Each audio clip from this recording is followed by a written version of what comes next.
तर मटिया के तना मामती में मिली जाए तेरे जान। तेरे को झुमकावा भुला गलो। तर मटिया के तना मामती में मिली जाए तेरे जान। जान माटी मिल जाए तेरे जान।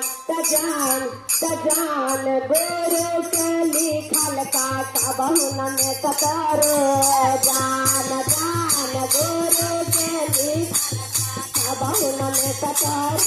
माटिया के तन मग बहिनो माटी मिल जाए तारे जान। माटी मिल जाए तारे जान गुरु के लिखल काटा बहुन में कतरे जान।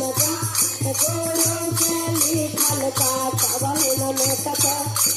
माटिया के तन मग बहिनो माटी मिल जाए तारे जान। माटी मिल जाए तारे जान गुरु के लिखल काटा बहुन में कतरे जान।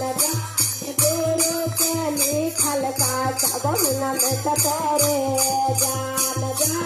गुरु लिखल काटा पहिला बताया मगिया तुसाराम चरचारे जान।